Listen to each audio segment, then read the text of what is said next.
kita penuhkan sebelah sini. Kalau yang depan sikit, kadang-kadang boleh. Yang di belakang kalau boleh kita main ke depan sikit bagi nampak. Jadi saya usaha ceramah sikit dia sesemangat bila malangnya jemaah ni dekat. Orang jauh, kalau jauh sangat tu nak tengok payah kan.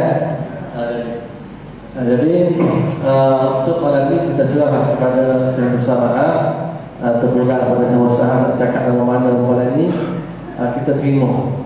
Dan kalau ada juga tuntutan daripada jemaah dia kata kalau boleh hujung-hujung sikit atau kalau boleh sikit-sikit dalam 10 minit 12 minit kalau Datuk sudi untuk buka soalan gitu.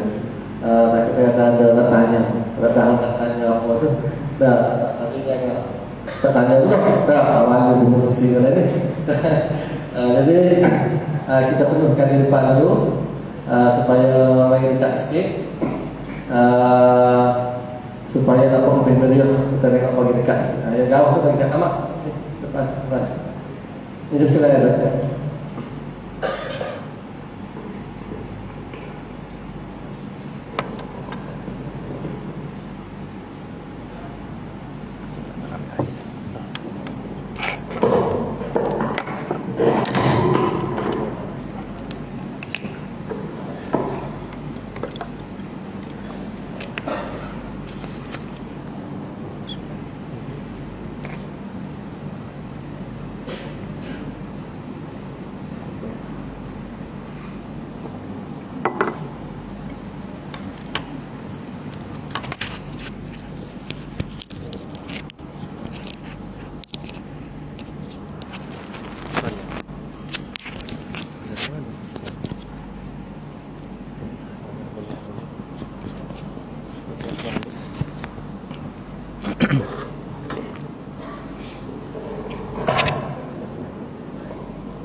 Assalamualaikum warahmatullahi taala wabarakatuh. Bismillahirrahmanirrahim. Alhamdulillahirabbil alamin. Wassalatu wassalamu ala asyrafil anbiya wal mursalin wa ala alihi wa sahbihi ajma'in. Rabbi shrah li sadri wa yassir li amri wa hlul 'uqdatam min lisani yafqahu qawli. Yang dimuliakan Dr.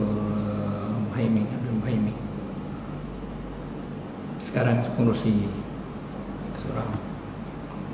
Yang bahagia Tuan Imam, ahli yang terkuasa surau, muslimin dan muslimat yang dirahmati Allah sekalian. Pertamanya saya ucap terima kasih banyak atas jemputan untuk sedikit tazkirah di ambang tahun baru. Saya nak mula tazkirah dengan baca satu ayat dalam Al-Quran. Walaqad khalaqnal insana min sulalatin min tin summa ja'alnahu nutfatan fi qararin makin summa khalaqna an-nutfata 'alaqatan ثم خلقنا النطفة علقة فخلقنا العلقة مضغة فخلقنا المضغة عظاما فكسونا العظام لحما ثم أنشأناه خلقا آخر فتبارك الله أحسن الخالقين ثم إنكم بعد ذلك لميتون. Kami menjadikan manusia itu daripada sulalah min tin, daripada pati tanah, merujuk kepada kejadian Adam alaihissalam. Kemudian kami jadikannya nutfah, air mani, fi qararin makin, di dalam rahim. Kemudian kami jadikan nutfah, mani itu mudghah, jadi satu ketul daging. Kemudian kami jadikan mudghah itu izama, tulang. Kemudian kami saluti tulang itu dengan daging. Summa insya'nahu khalqan akhar. kemudian kami jadikan satu jadian lain, jadian manusia. Fatabarakallahu ahsanul khaliqin. Maha suci Allah, maha tinggi Allah yang sebaik-baik mencipta kejadian. Summa innakum ba'da dzalika lamayitun. Kemudian kamu selepas itu akan mati. Ayat ini menceritakan tentang proses kejadian manusia. Allah Subhanahu wa taala cerita daripada satu tahap ke satu tahap terbentuknya manusia, daripada tanah, daripada mani, sekumpar darah, mudghah, kemudian jadi tulang, disaluti tulang dengan daging, kemudian akhirnya jadilah manusia. Kemudian ngesuknya lepas tu lama itu mati belakang. Jadi itu proses yang dilalui oleh setiap daripada kita. Cuma kita yang ada sekarang ni, dia tak lagi kena mayitu lagi. Kawan-kawan kita, saudara-saudara kita dah lama mayitu, dah pergi ramai. Selain daripada ayat ini menceritakan mengenai kejadian manusia, daripada mula dengan tanah sehingga dia mati, kita juga ambil iktibar daripada kejadian ini. Itulah proses perjalanan hidup manusia yang akan dilalui. Itulah proses masa manusia, daripada seketul darah, daripada tanah sampai ke mati. Dan proses itu melibatkan pergerakan masa manusia, daripada nak jadi mani, daripada mani duduk lepuk ibu sampai ke beranak 9 bulan. 9 bulan. Bila beranak besar, kau besar, sampai tua, masa mereka tu, kemudian mati. Maka pergerakan manusia ini sebenarnya, hidup kita manusia ini sebenarnya tidak lain dan tidak bukan berkait dengan pergerakan masa. Dan masa ini satu benda yang kita tak boleh tengok. Dia duk ada, duk berlaku, nak tengok tak boleh. Sempadan masa antara tahun baru dengan tahun dia sebelum tu, dia tak ada sepadan boleh tengok. Kalau tanah, kita boleh buat batas, kita letak sepadan tanah antara tanah kita, tanah orang, ada pagar. Rumah kita dengan rumah orang lain ada pagar, itu sepadan yang kita boleh buat sepadan itu, dan kita boleh cak melepasi sepadan ini masuk negeri lain lah. Kita pergi ke selatan, dia masuk sepadan Negeri Sembilan, ada sepadan, tahu ini sepadan, ada tanda. Masuk Negeri Sembilan, masuk Johor, Melaka, ada tanda. Nak masuk Johor, ada sepadan. Kita boleh buat sepadan yang boleh dilihat sebab dia bersifat benda fizikal. Tapi masa ni nak letak sepadan tak boleh. Mari umur 50, tahun lepas umur 50, tahun depan, tahun ni masuk 51. Mana sepadannya? Tak ada siapa boleh tengok. Kecuali sempadan itu kita tengok kepada digital. Tengok situ je lah. Masuk tahun 2024, tak ada sepadan. Sepadan tu kita tengok gerak jam, gerak nombor, sekarang pakai digital 23, gerak naik 24.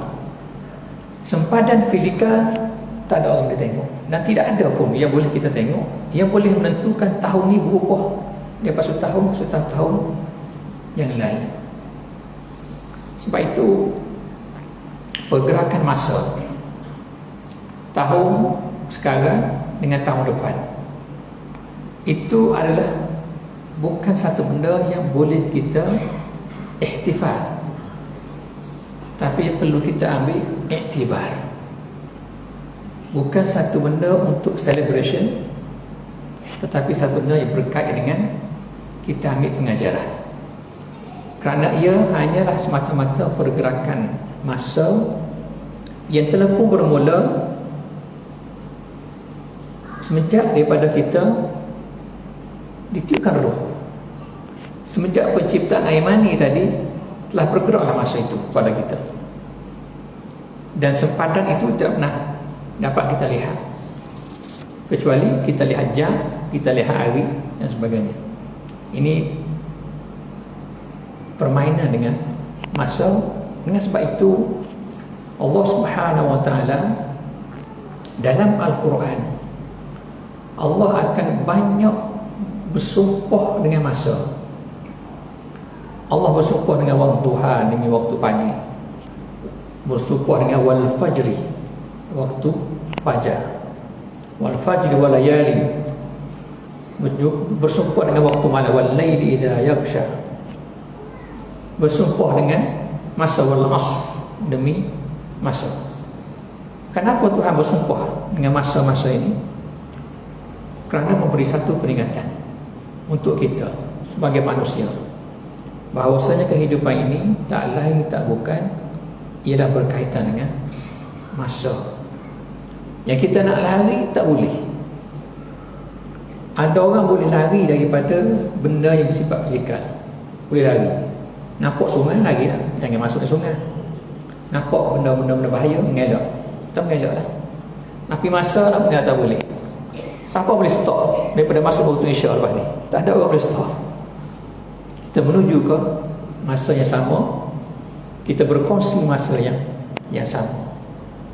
Ini hal yang berkait dengan pergerakan masa. Dan bila kita tengok dari sudut tu, masuk tahun baru, it's nothing. Tidak ada benda yang perlu kita celebratekan, tetapi kita perlu ambil iktibar daripada pergerakan masa itu. Bolehlah sekadar ucap selamat tahun baru, begitu begini, sebagai hubungan antara insan, antara manusia, hubungan silaturahmi, buat baik. Ucapan-ucapan itu tidak ada masalah, tetapi not for celebration, tetapi for iktibar. Mengambil iktibar daripada pergerakan masa yang kita semua berkongsi masa yang sama, menuju kepada lamayitun, ayat tadi. Kamu akan mati, meninggalkan dunia yang fana ini. Sebab itu dalam Al-Quran Allah Subhanahu wa taala menceritakan tentang pergerakan masa ini supaya manusia itu mengambil pengajaran dan iktibar daripada benda yang berlaku setiap hari, pergerakan malam dengan siang yang disebut dalam Al-Quran, wa huwallazi ja'al laila wan nahara khilfatan liman arada an yadhakkara aw arada syukura. Dan kami jadikan malam al-lail wan nahar dan siang khilfatan liman arada an yadhakkara aw arada syukura. Khilfatan, duk silih ganti. Mari malam tinggallah siang, mari siang tinggallah malam. Khilfatan, bersilih ganti. Liman arada an yadhakkara, perselisihan berlaku, pertukaran malam siang itu, pergerakan masa itu. Liman arada an yadhakkara, bagi orang yang nak ambil peringatan. Au arada syukura, atau dia bersyukur kepada Allah Subhanahu wa taala. Jadi pergerakan masa, kalau kita dalam tahun baru kita celebrate 11:59 nak masuk 12 malam kan. Kita pun dia panggil apa ni? Clock, apa tu? Clock down clock. Down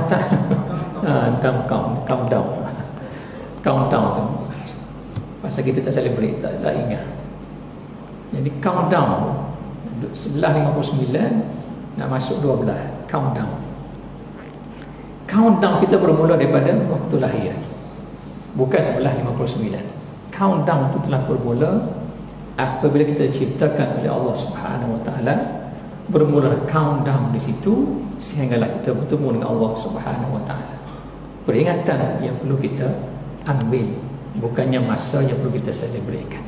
Cuma sekadar untuk kita mimbab masuk dalam bab kita panggil ucapan selamat, masuk sebagai ucapan nak bagi tahu peringatan kepada kawan-kawan kita masuk tahun baru, selamat tahun baru, itu tidak ada masalah. Tetapi di sebalik daripada ucapan-ucapan itu ialah satu peringatan tentang yadzakkara wa arada syukur, untuk kita ambil peringatan dan kita bersyukur kepada Allah Subhanahu wa taala. Dengan sebab itu surah Al-Asr yang diturunkan dalam Al-Quran itu, yang Tuhan sebut wal asri innal insana lafi khusr, demi masa manusia ni duduk akan rugi semua, kecuali bagi 4 orang, illal ladzina amanu, orang yang beriman, wa amilus solihat, beramal soleh, wa tawasaw bil haqq wa tawasaw bis, yang memberi tausiah, yang nasihati dengan kebenaran dan dengan kesabaran. 4 perkara ni orang ni tak rugi. Hak tak buat 4 perkara ni lafi khusr. Dengan sebab itu masa yang penting ini, maka kata Imam Syafi'i, law ma anzalallahu hujjatan illa hadhihi surah lakafashum, kalau Tuhan tak turunkan hujah lain kepada manusia kecuali surah ni, surah Al-Asr, lakafashum, itu sudah memadai untuk manusia mengambil pengajaran. Kerana kehidupan manusia ini dia berkait dengan masa yang dia ada, masa yang dia gunakan, masa yang dia perhabiskan untuk apa, masa yang dia akan sentiasa mengambil peringatan tentang semua perkara yang berlaku dalam kehidupannya itu. Itulah kita panggil sebagai kehidupan. Kehidupan itu adalah masa. Oleh kerana itu Imam Syafi'i kata cukup, satu surah ni pun cukup dah untuk bagi peringatan kepada manusia. Kalau tak tahu ayat lain tak apa dah, memadu dengan ni. Sebab masa itulah segala-galanya dalam kehidupan manusia ini. Kalau kita tengok gila-gila, ni masa, orang mainkan masa, the time game, game of time, permainan dengan masa. Masa ni kalau kita tengok, ciri-ciri dia, satu, dia bergerak tak berhenti. Ini ciri masa. Ada benda tu ni statik, meja ni statik, surah ni statik, tolak tak gerak, statik, bukit buka, statik. Benda bersifat fizikal boleh distatikkan, tapi yang bersifat masa, tak ada orang, tak ada teknologi setakat ni boleh stop pergerakan masa. Oleh kerana kita tak boleh stop pergerakan masa, maka pula kita lah kena pandai bermain dengan benda yang tak boleh stop ini, pandai mengurus benda yang tak boleh stop ini, yang akan makan diri manusia kalau kita tak pandai bermain dengan proses masa yang bergerak sekarang ini. Sekarang pun di tengah bergerak. Itu satu. Yang kedua, masa ni dia tak ada boleh ganti tak boleh. Kita hilang selipar, pergi kedai Maidin, jumpa selipar baru lagi, beli yang mahal lagi, ganti, tak ada masalah. Hilang kereta, boleh ganti lagi. Hilang kasut, hilang apa atas dunia ni, kita boleh ganti. Tapi masa ni benda yang tak boleh ditukar ganti. Bila hilang, hilanglah. Habislah. Dengan sebab itu kata Al-Hasan Al-Basri, dia kata, innama anta ayyamun, kullama zahaba yawmun zahaba ba'du. Diri kamu ni ayyam adalah satu binaan hari-hari. Bila pergi satu hari, hilanglah sebahagian daripada diri kamu.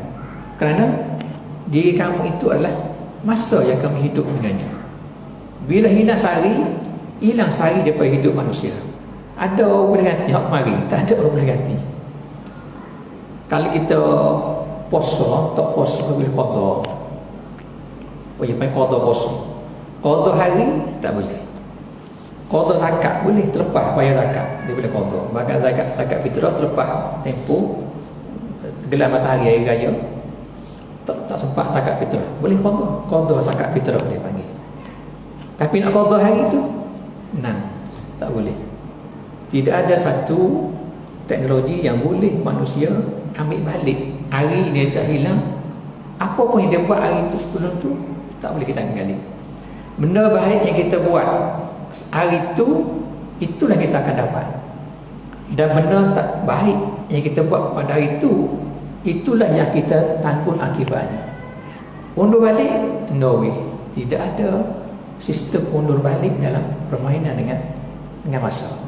Sebab itu dalam ayat Al-Quran yang saya bacakan di awal tadi, selepas Tuhan sebut tentang permulaan kejadian manusia, Tuhan bagi ingatkanlah itu, kamu akan akhirnya kesudahan dengan kematian. Kamu ketika itu stoplah masa atas dunia ni, dimulai masa lain pula, itu masa di alam barzakh. Dan masa itu akan bergerak lagi untuk kehidupan yang berpanjangan selepas daripada kematian manusia.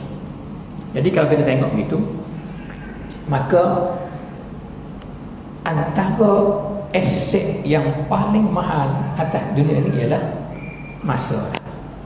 Sebab aset lain boleh ganti, aset yang tak boleh ganti ialah masa.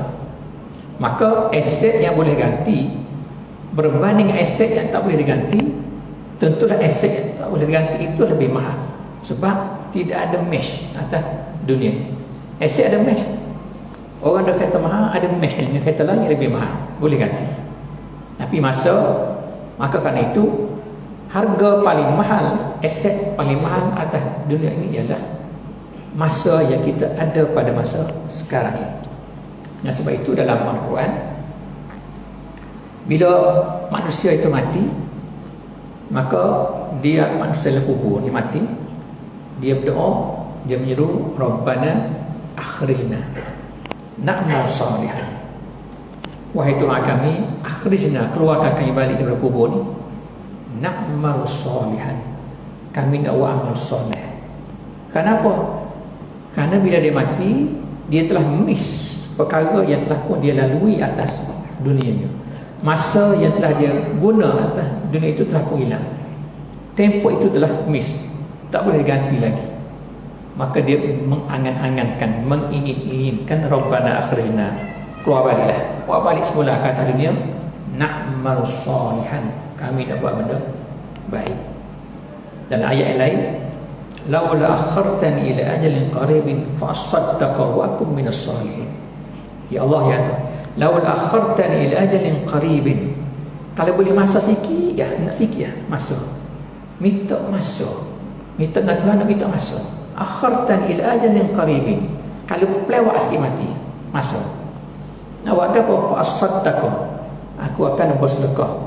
Fa asaddaqa la aku minas la aku fa asaddaqa wa aku minas salihin, dan aku akan jadi orang soleh. Ayat tadi, Rabbana akhrijna na'mal salihan, keluarkan kami nak buat benda soleh. Ayat tadi yang kedua saya baca tu, wa akum minas salihin, keluarkan balik, klik semula, ambil masa sikit yang nak sedekah, akum minas salihin, aku akan jadi orang yang soleh. Jadi perkara yang sangat kritikal pada masa itu, selepas orang itu mati dalam kubur, kritikal, sangat kritikal. Itu penentuan perjalanan dia selepas itu ke barzakh, hisab, sirat, syurga atau neraka, sangat kritikal masa itu. Maka dia nak masa sikit je, qarib, ajal yang qarib, wah masa sikit je nak minta, nak sedekah, nak ambil juga peluang supaya ada masa dan dia dapat beramal dengan sebuah amalan yang sangat besar, iaitu amalan bersedekah kepada manusia yang lain. Dua benda lah, iaitu minta masa sikit, amalan nak buat amalan bersedekah yang termasuk amal soleh. Jadi kalau kita tengok dari sudut ni lah, dari sudut tentang permainan hidup kita atas dunia ini, tak lain dan tak bukan ialah bagaimana kita mengurus masa dalam hidup ini. Sebab itu penting dalam hidup ini, penting kita urus masa ni supaya masa itu dimanfaatkan untuk perkara yang boleh kita bawa balik manfaat itu di hari akhirat. Itu sahaja hidup ini, tidak ada lain, tak ada lebih, tidak ada kurangnya. Kehidupan ini ialah memenuhkan masa dengan amal soleh untuk kita bawa balik ke akhirat nanti, yang jadi manfaat kepada kita di hari akhirat. Maka dari sudut itu, benda yang penting sekali ialah cara kita urus masa. Jangan biarkan masa itu berlalu dengan perkara yang tidak ada faedah untuk hari akhirat. Nak sambut tahun baru boleh, tapi biar ada faedah untuk hari akhirat. Kita nak buat perkara bersukan boleh, bersukan tak ada masalah, tapi yang biar sukan itu sukan yang ada faedah untuk hari akhirat. Kita nak travelling, nak bermusafir boleh, tak ada masalah, tapi biarlah musafir itu musafir yang bawa pada hari akhirat.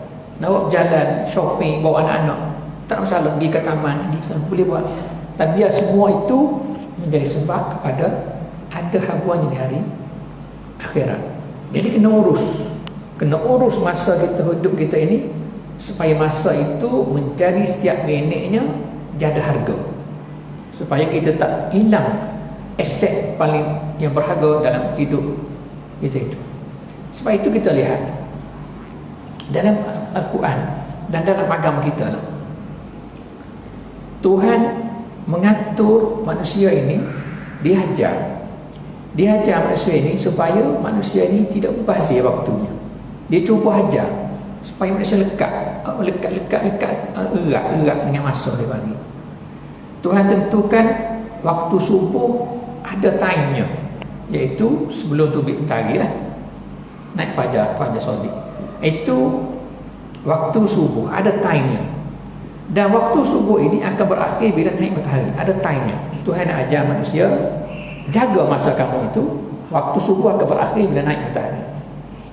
Dan Tuhan ajar pula, aqimis solata liduluki syamsi, dirikan sembahyang zuhur duluki syamsi, dirikan solat bila matahari sudah gelincir, itu masuk waktu zuhur. Tuhan ajar manusia stick to the time, duduk di atas masa yang telah ditentukan oleh hukum, oleh syarak ini, supaya kamu tidak rugi masa itu. Kemudian dia akan berakhir dengan ilza sara zillu syai'i mislahu, bila bayang sesuatu benda itu sama panjang dengan objek, maka masuk waktu asar. Maka stick to that time. Pastikan masa itu kamu solat asar. Kemudian bila tergelam matahari, dah masuk waktu maghrib. Stick to that time. Kemudian bila hilang merah di langit, itu masuk waktu Isya.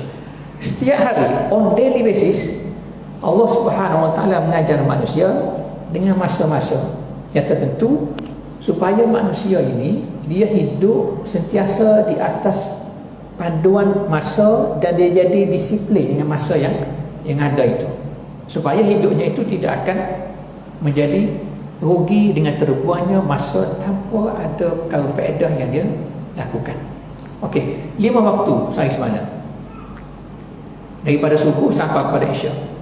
Kalau kita ikut betul time tu kalau ikut betul secara automatik, secara mudah untuk kita mendisiplinkan diri untuk buat benda baik di atas dunia ini.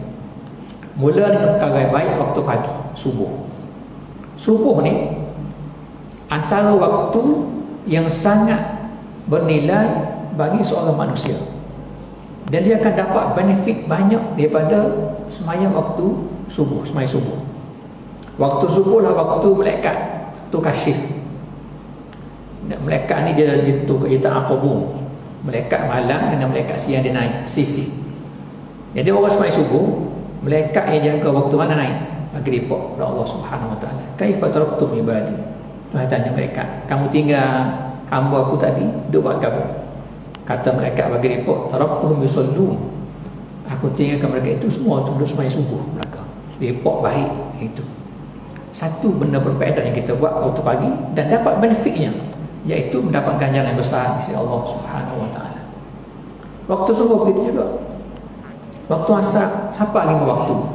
Sebab itu manusia yang sentiasa menjaga sembahyang 5 waktu dan menjaga sembahyang secara berjemaah, manusia ini manusia yang sangat berdisiplin dan masanya dapat diatur dengan baik. Manusia yang tidak dapat stick kepada 5 waktu ini, dia tidak boleh akur dengan ketentuan syarak dari segi timing untuk solat dan waktu.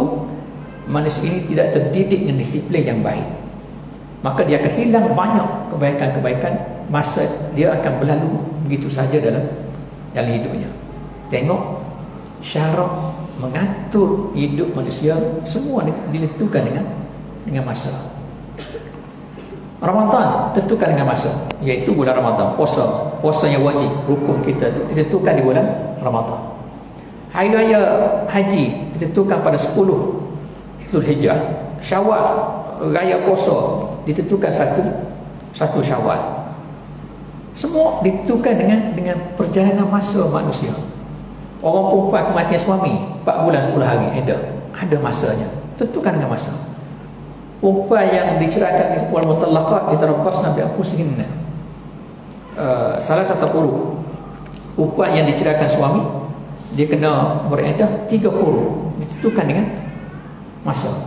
Keseluruhan kebanyakan yang ada dalam Islam ini, Tuhan dah letak semua itu dengan masa-masa tertentu. Jadi kalau kita tengok aturan begitu, kita boleh hargai kepentingan masa yang ada pada manusia. Kerana syarak sendiri pun disiplinkan manusia itu berasaskan kepada masa. Tak kala semai subuh, Tuhan tak kata ikut rumah yang semana pun. Tak. Waktu dia begitu. Puasa bulan Ramadan, Tuhan tak kata ikut nak puasa bulan mana pun. Tuhan kata tak Ramadan. Nak raya, Tuhan tak kata ikut nak raya bila. Tapi Tuhan tak. Nabi ajar. Nabi ajar raya ni tarikhnya, haji gini tarikhnya. Semua permainan hidup dalam manusia ini, perjalanan hidupnya, syarak tentukan berasaskan kepada masa-masa tertentu. Supaya dengan cara begitu, manusia ini mudah mendisiplinkan dirinya melakukan perkara-perkara baik dalam kehidupannya, dan dia tidak buang masa dengan perkara yang tidak menjadi faedah di hari akhirat. Maka atas asas masa inilah, maka dalam Al-Quran Allah Subhanahu Wa Taala banyak memberi irsyad, memberi nasihat, mengarahkan manusia supaya memenuhkannya dengan perkara baik. Antaranya nasihat Tuhan, apa ni arahan dalam Al-Quran? Kanu qalilan minal laili yahja'un wa bil ashari hum yastaghfirun. Mereka itu yang kurang tidurnya waktu malam dan banyak beristighfar di waktu malam, bil ashar, waktu sahur banyak beristighfar kepada Allah Subhanahu Wa Taala. Tuhan pilih untuk bagi hal kebaikan untuk buat baik ini, untuk tak tidur Tuhan kaitkan dengan waktu malam. Kenapa Tuhan letak waktu malam? Untuk tahajud. Tahajud ni waktu malam. Dia tak ada tahajud waktu siang hari. Kenapa? Kerana waktu malam manusia ni dia suka tidur. Itu memang kurangan manusia lah. Malam dia tidur. Ada jari-jari yang tak tidur. Malam waktu untuk tidur. Tapi Tuhan ajar malam yang waktu yang manusia suka tidur itu, Tuhan ajar itulah time yang sangat bagus untuk dia bangun bertahajud kepada Allah SWT dan mohon istighfar kepada Allah SWT. Kenapa? Kerana grab masa. Kita tidur, kalau tidur sampai pagi 6 jam, 7 jam, dengan orang yang bangun sulusul lail 1/3 malam, masa dia telah ada kat situ untuk beribadat kepada Allah Subhanahu Taala. Compare tu orang yang tak bangun waktu malam, banyak mana masa yang digunakan, yang dihabiskan oleh manusia yang tidak bangun malam tanpa dia buat ibadat, berbanding dengan manusia yang bangun waktu malam untuk beribadat kepada Allah Subhanahu Wa Taala. Grab masa yang ada.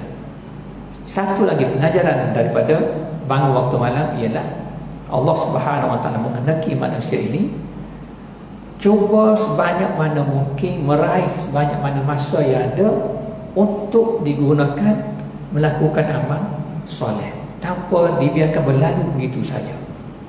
Allah Subhanahu Wa Taala boleh bagi kata bangun apa ni, sembahyang ni banyaknya waktu pagi. Tak ada arahan sembahyang waktu malam. Tuhan boleh buat begitu. Tapi manusia akan rugi. Manusia akan rugi sebab dia akan guna sepanjang malam untuk tidur.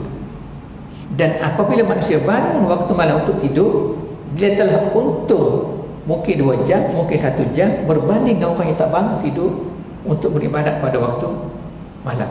Jadi berlakulah berlumba-lumba untuk melakukan perkara baik dalam kehidupan ini yang disebut dalam Al-Quran fastabiqul khairat, yang disebut dalam Al-Quran, wasari'u ila maghfiratin min rabbikum, bersegeralah kamu untuk mendapat keampunan daripada Allah Subhanahu wa taala, berlomba-lombalah kamu untuk mendapat kebaikan di sisi Allah Subhanahu wa taala. Wasari'u ila maghfiratin min rabbikum wa jannatin arduha as-samawati wal ardu uiddat lil muttaqin, bersegera kamu untuk dapat keampunan daripada Allah Subhanahu wa taala, yang mana dan syurga yang terbentang seluas langit dan bumi, uiddat lil muttaqin, disediakan untuk orang bertakwa kepada Allah Subhanahu wa taala. Orang bertakwa kepada Allah Subhanahu wa taala, orang yang menghabiskan masanya yang ada untuk mencari kebaikan di hari akhirat.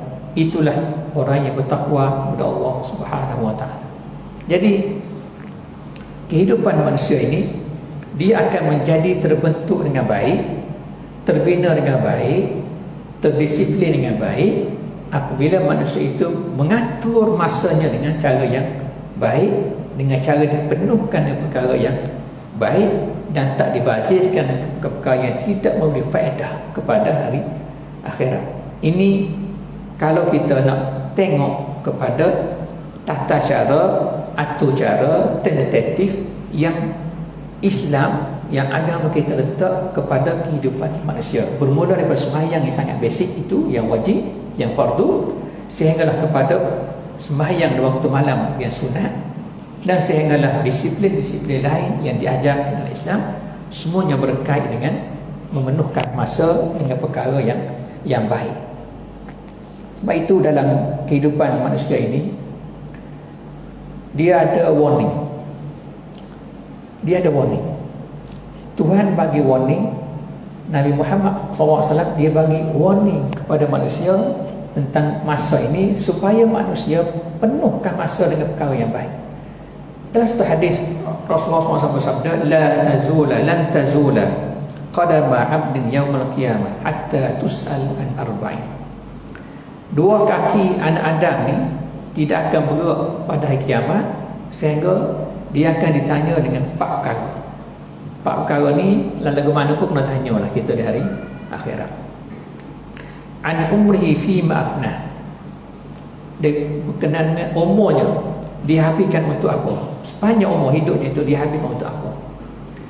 Wa an syababihi fi ma'ablah, waktu muda dia buat apa, sebab waktu muda ni waktu sihat tubuh badan, gagah, boleh buat segala perkara. Wa amalihi mimma iktasabah, harta dia buat apa, dia pada mana dia ambil. Wa fi ma anfaqah, spending ke mana, belanja ke mana, sumbernya daripada mana, spendingnya ke mana, akan ditanya oleh Allah Subhanahu wa taala. Wa an ilmihi maza amila bih, ilmunya dia buat apa ilmunya, adakah dia mengajar orang lain ataupun dia guna ilmunya itu untuk menipu orang lain. Ada juga guna ilmu untuk menipu orang lain. Semua 4 perkara ni akan ditanya oleh Allah Subhanahu wa taala di hari akhirat. Daripada 4 perkara ini, 2 perkara berkait dengan masa. Satu ditanya tentang umurnya, sebanyak hidupnya dia buat apa umurnya. Dan kedua tentang waktu mudanya, ditanya dia buat apa waktu mudanya. Hak 2 lagi tak berkait dengan masa. Hak 2 ni berkait dengan masa. Jadi warning daripada Rasulullah SAW, umur yang kita ada ini, waktu muda yang kita ada ini, masa muda yang kita ada ini perlu digunakan untuk perkara yang boleh kita jawab masa ditanya di hari akhirat nanti. Di hari akhirat ni dia tak ada lawyer tak ada nak defend kita. Semua akan dihisap di hari kiamat. Cumanya kita minta dengan Allah Subhanahu wa taala, kita ni kena hisap ringan-ringan, jangan hisap berat-berat. Ada sebab ada 2 jenis hisap. Ada hisap yang ringan, ada hisap yang berat. Hisap yang ringan ni Tuhan hanya bagi tahu manusia, kamu ni hari sekian-sekian buat dosa, sekian-sekian, ada rekodnya begini. Lepas tu kat sekarang atas dunia dulu kamu aku tutup kaiban kamu, dan pada hari ini aku ampunkan dosa kamu, maka masuklah syurga. Kita tengok tu, yuhasabu hisaban yasira, dihisap dengan hisap yang sangat ringan. Jadi untuk nampak hisap yang ringan tu bergantung kepada masa yang kita ada, umur yang kita ada atas dunia ni, kita buat jalan bentuknya macam mana bagi membolehkan kita mendapat hisab yang ringan pada hari akhirat. Oleh kerana itu, belajar daripada perkara masa inilah, melihat kepada hakikat masa yang kita ada ini, kewajipan kita benda. Kewajipan kita tak lain tak bukan ada 2-3 perkara yang perlu kita kena ambil berat dan perlu kita buat supaya kita selamat dan kita pandai dalam mengurus masa ini dan kita selamat di akhirat. Yang pertamanya, kita kena ambil faedah dari waktu yang ada ini.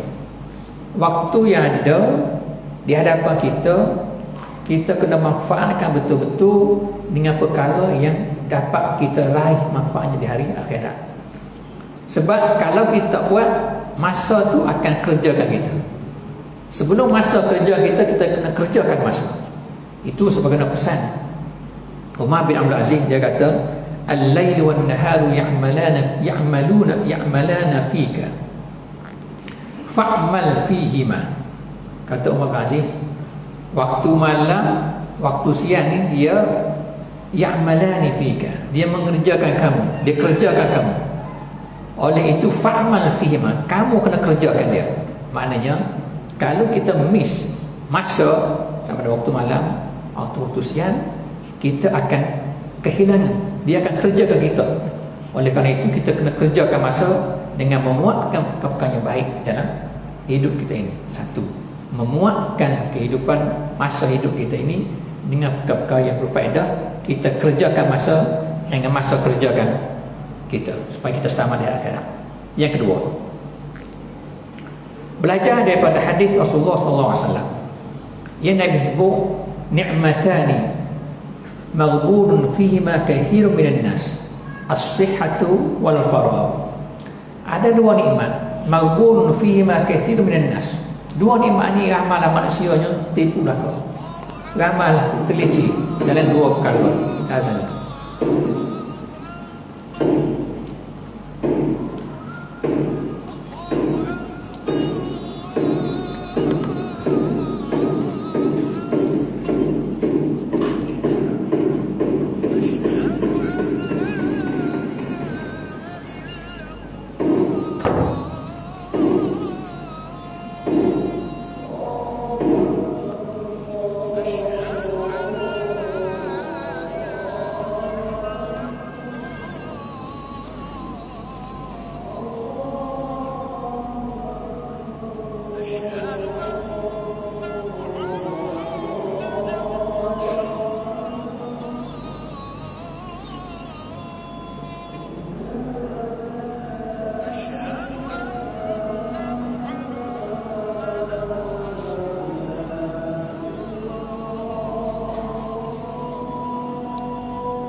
La haula wala quwwata illa billah.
ni'matani maghbunun fihima katsirun minan nas, as-sihhat wal faragh. Dua nikmat yang mana manusia lalai, iaitu nikmat as-sihhatu wal faragh, nikmat kesihatan dan nikmat masa lapang. Kita berasa sebenarnya limpahan sangat adil. Masa sihat, masa lapang. Sebab bila sakit, manusia tak boleh buat ibadat sebagaimana biasa. Masa sibuk pun gaduh, tak boleh buat apa dah. Itu sihat dengan faragh. Oleh kerana nikmat sihat ini, nikmat yang membolehkan seorang itu melakukan banyak amal soleh dengan tidak ada sebarang halangan, berbanding dengan orang sakit. Orang sakit dia mula banyak rukhsah, puasa pun rukhsah. Orang sakit dia tak ada harapan sembuh, tak puasa dah, bayar fidyah hari. Orang sakit apa-apa, sakit lutut sekarang, apa sakit lutut, apa ni, nak duduk atas kursi lah, nak sujud tak boleh, nak rokok tak boleh. Tidak supaya orang sihat, nak banding waktu sihat. Jadi banyak halangan untuk kesempurnaan dalam buat ibadat sebagaimana orang sihat. Jadi semasa sihat itulah kita gunakan masa untuk buat sebanyak mungkin ibadat sebelum harinya waktu sakit. Yang kedua, al-faragh, waktu lapang. Ini pun ramai yang banyak tertipu dengan waktu lapang. Sebab waktu lapang ini, manusia ini dia mudah untuk lalai bila dia tak sibuk, bila masa kosong. Jadi masa kosong itu sepatutnya digunakan perkara yang baik. Sebab itu kata syair Arab, penyanyi bukan hadis, penyanyi Arab dia kata, asy'anna syababa wal faragh wal jiddatu mufsidatun ayya mafsadatin lil mar'i. Waktu muda ni, lepas tu dia ada dua kali. Dia ada al-faragh, ada masa kosong, lepas tu ada pitih. Mufsidatun ayya mafsadatin lil mar'i. Ini dah dua yang akan merosakkan sesuatu seorang manusia ini. Waktu muda dan bila berkumpul dua ni, waktu muda dan berkumpul dengan faragh, ada masa kosong, lepas tu ada duit. Ini banyak merosakkan seorang manusia. Jadi penyanyi Arab dia kata waktu kosong. Sebab itu al-faragh ini sangat penting untuk kita ambil peluang untuk isi dengan benda yang baik. Sebab bila mari sibuk, sudah. Bila sibuk, semaya Jumaat pun mulalah nak miss lah semaya Jumaat, sibuk. Jadi banyak amal ibadat yang tak boleh kita laksanakan bila mari waktu sibuk. Maka munasabah Nabi pesan ni'matani maghbunun fi makaisimin nas. Dua. Yang pertama, kena ambil faedah waktu yang ada. Yang kedua, ambil peluang. Yang tiga, bersegera dengan buat ibadat. Jangan tangguh. Bila kita nak buat benda baik, jangan tangguh-tangguh lah. Buat teruslah. Al-anfasu jawahir, kata Ibn Allah Sakandari. Nafas manusia ini jawahir, dia umpama permata. Kalau kita tak kejar benda yang baik, permata tu akan hilang dia. Al-anfas dia hilang. Al-anfasu jawahir. Berapa banyak jawahir yang kita hilang begitu saja tanpa kita manfaatkan dengan waktu yang ada. Oleh kerana itu, jangan tangguh untuk buat benda yang baik. Ini kewajipan kita yang berkait dengan masa. Yang keempat, kena ambil iktibar daripada berlalunya masa. Setiap masa yang berlalu, kita kena ambil iktibar. Kita tidak celebrate dengan masa yang berlalu. Kalau kita buat hari jadi pun, orang celebrate hari jadi ni. Sebab tu kita panggil celebration. Celebrate, merayakan hari jadi. Sepatutnya bukan merayakan, mengambil iktibar daripada hari jadi. Sebab umur makin tua. Itu istilah kita guna merayakan. Tapi di sebalik itu, dia memberi peringatan kepada manusia. Iktibarnya, umur dia telah pun hilang. Al-anfasu jawahir. Nafas kita adalah batu permata yang kita hilang banyak sehari-harian kita dengan sebab kita biarkan dia berlalu begitu saja. Oleh itu, fastabiqul khair, bersegeralah, wasari' ila maghfiratin min rabbikum, bersegeralah untuk dapat kampunan daripada Allah Subhanahu wa taala. Yang kelima, kena urus masa. Ini tugas kita. Kalau kita tak urus masa itu orang boleh buat 5 perkara dalam masa 1 hari, kita 1 perkara pun tak boleh siap, sebab kita tak pandai mengurus masa yang ada. Orang yang bijak 2 jam berada pada orang yang bijak dapat menyelesaikan berbagai perkara berbanding orang yang kurang bijak dalam menguruskan masa. Sebab itu kalau kita baca buku-buku orang yang berjaya dalam hidup, orang berjaya dalam hidupnya, kita baca buku-buku dia yang sebagai motivasi, semuanya berkaitan dengan mengurus masa. Kepandaian dia dalam mengurus masa, akhirnya dia berjaya dalam hidup. Sebab dia boleh melakukan banyak perkara dalam masa 1 hari. Orang tak mengurus masa dengan baik, masa itu akan hilang, 1 perkara pun tak boleh siap. Ialah masa jarak untuk pagi dah, clock in, turun bawah test dulu, 10 tea time, 10.30 tea time, baru dia pun 8 tea time, habis setengah jam, 1 jam habis kat situ. Tak campur tengah hari 1 jam, solat apa semua 1 jam, dia jadi 2 jam itu, 2 jam hilang. Sampai pukul 2 tu kita dah hilang 2 jam free masa. 3.30 tea time pula, habis setengah jam. Jadi ini cara kita mengurus masa. Akhirnya tugas-tugas yang kita buat itu sebenarnya tidak memberi banyak manfaat untuk kehidupan kita pada hari itu, sebab tak pandai mengurus masa. Jadi itu 4-5 perkara kewajipan kita dalam kita bermain dengan masa dalam kehidupan kita semua. Dan kita semua tahu kita semua akan berdepan dengan hari mati masing-masing, cuma tarikh kita tak tahu.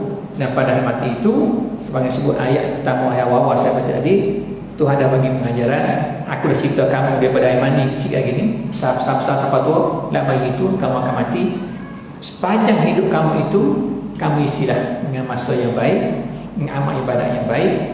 Mudah-mudahan bila kamu mati itu, kamu boleh ambil manfaat daripada masa yang aku bagi peluang kepada kamu semasa kamu hidup di atas dunia ini. Jadi beginilah kepentingan masa dalam hidup siap daripada kita. Orang yang pandai menguruskan masa, maka dia akan dapat kebaikan yang banyak di hadapan akhirat, dan juga dapat meraih banyak kebaikan di atas dunia ini. Tapi kalau kita kurang dalam menguruskan masa, banyaklah kerugian-kerugian yang kita hadapi di atas dunia ini. Mudah-mudahan kita semua termasuk kalangan orang yang boleh mengurus masa dengan baik, dan mudah-mudahan itu menjadi sebab untuk kita mendapat banyak kebaikan di hari akhirat. Saya buka sikit masa untuk ada apa-apa soalan, boleh kita pakat-pakat jawab. Kalau tak boleh jawab, kita minta Dr. Mahimin tolong jawab, sebab dia pengurusi surah sini.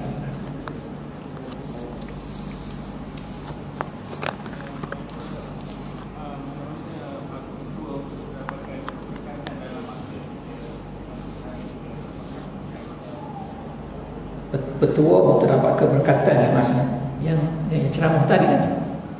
Itu jawapannya. Petua dapat keberkatan dalam masa hidup. Macam saya sebutkan dalam tazkirah tadi lah. Kita ada kewajipan yang perlu kita lakukan dalam 4-5 perkara tadi. Kalau kita lakukan perkara 4-5 tadi, itulah kita kata keberkatan dalam hidup kita ini. Tapi kalau kita miss yang 4-5 perkara tadi, kita kuranglah keberkatan dalam hidup, kerana kita tidak menggunakan dengan perkara yang berfaedah dalam hidup. Dia sebenarnya kalau kita tengok dalam 4 perkara saya sebutkan tadi, kita boleh kumpulkan satu perkara saja, satu kunci saja, iaitu jangan buang masa. Itu saja. Jangan buang masa. Itu saja. Maknanya bila kita sebut jangan buang masa, masuk dengan yang pertama, masuk dengan yang kedua, yang ketiga, yang keempat, yang kelima. Dah masuk semua. Yang menjadi masalah kepada kita sekarang ini, kita suka buang masa sehingga banyak tugasan tak dapat kita laksanakan dengan baik. Dalam kehidupan kita sebagai seorang pelajar, dalam kehidupan kita sebagai seorang pekerja, kehidupan seorang sebagai bapa, sebagai isteri, dan tanggungjawab sebagai anak, setiap kapasiti yang kita ada tu, kita tanggungjawab masing-masing. Ayah ada tanggungjawab dia. Jangan buang masa dalam melaksanakan tanggungjawab sebagai seorang ayah. Sebab kegagalan seorang ayah mengatur masa dalam mendidik anak anaknya akan membesar dalam keadaan yang tidak terdidik. Sebab anaknya semakin besar. Itu juga berkait dengan masa. Kegagalan seorang pekerja dalam mengurus masanya, dia akan memberi kesan kepada majikannya, tempatnya dia bekerja. Kegagalan seorang anak dalam mengurus masanya menjadikan dia tidak menjadi anak yang bertanggungjawab kepada ayahnya yang mendidiknya. Kegagalan seorang isteri dalam mengurus masa menjadikan dia tidak menjadi seorang isteri yang dapat menjaksanakan tugasnya dengan baik sebagai seorang isteri. Setiap daripada kita ini ada tanggungjawab kapasiti masing-masing. Tapi yang penting dalam melaksanakan kapasiti itu, uruskan masa dengan baik. Seorang ayah kalau pandai mengurus masa dengan baik, anaknya terjaga, nafkah anaknya terjaga, pendidikan anaknya terjaga. Banyak kalau yang terjaga bila dia urus betul masanya sebagai seorang ayah. Sebagai seorang isteri pun sama. Uruskan masa dengan baik, dia dapat jaga suami dengan baik, anaknya dengan baik, teratur urusan rumah tangganya, sebab masa ini penuh dengan cara yang baik. Itu sebab penekanan Al-Quran kepada masa tadi sangat kita boleh lihat dengan jelas pentingnya kita uruskan masa itu. Sebab itu Imam Syafi'i sebut, sebab awal tadi, kalau Tuhan tak turun surah lain, turun Al-Asri sahaja sudah cukup untuk memperingatkan kepada manusia tentang urusan masa dalam hidupnya. Itu dikatakan masa yang berkat. Jangan buang masa, itulah masa yang berkat.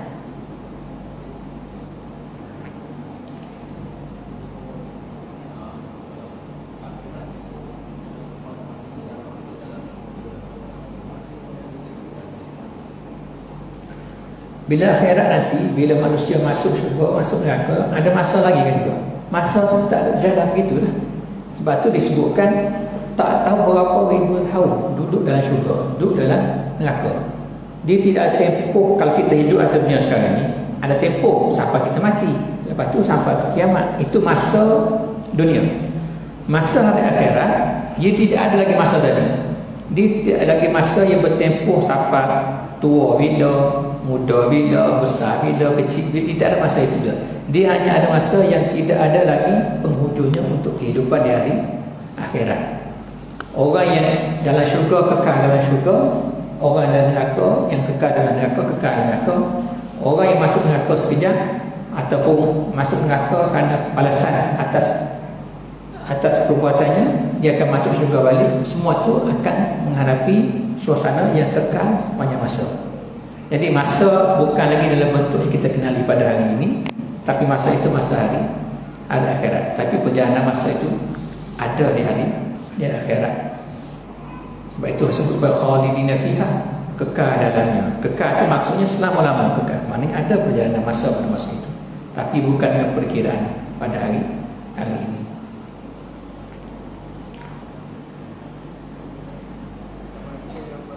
Sebelum kita habis masa,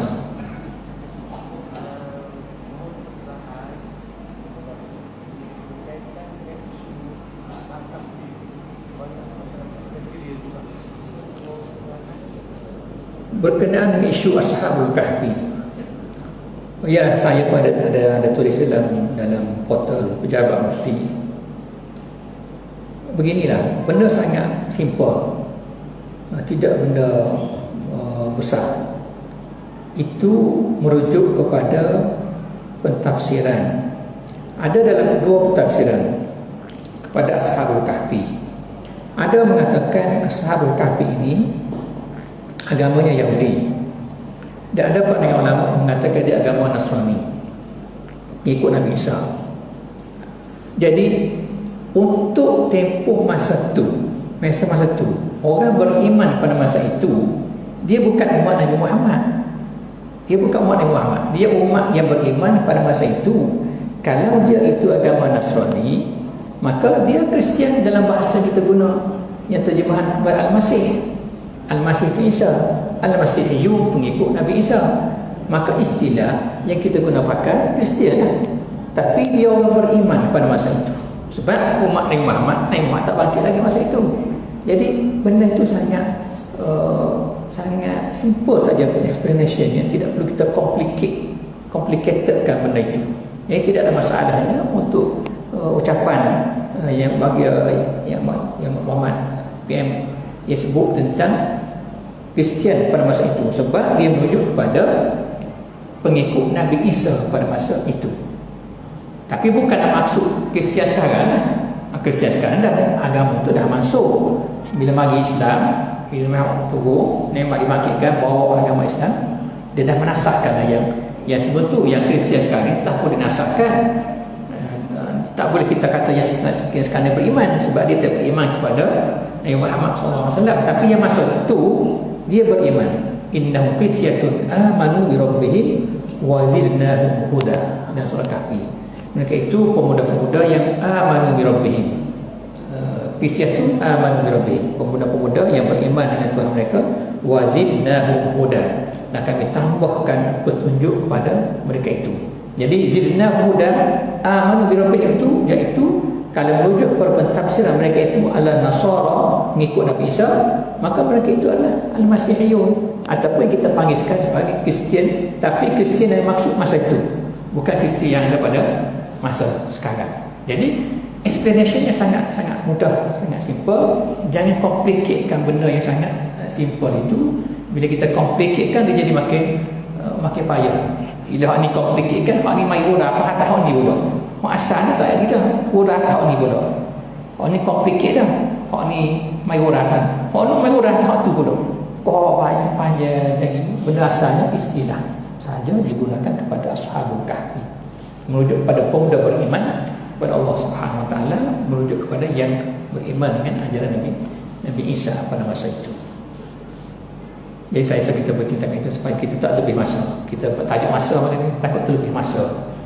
Mudah-mudahan dengan sedikit perkongsian yang ringkas pada malam ini, kita pakat-pakat jaga masa lah. Kita letak harga yang tinggi kepada masa, dan dengan cara begitu kita boleh memenuhkan masa yang ada dengan perkara yang baik, yang ada manfaat untuk hari akhirat kita semua. Yang mana kita semua berkongsi masa yang sama atas dunia ini, semua menuju kepada hari akhirat, dan ketika itu yang menjadi penentu ialah amal ibadat kita, amal soleh kita lakukan di atas dunia ini. Wabillahi taufiq hidayah. Wassalamualaikum warahmatullahi wabarakatuh.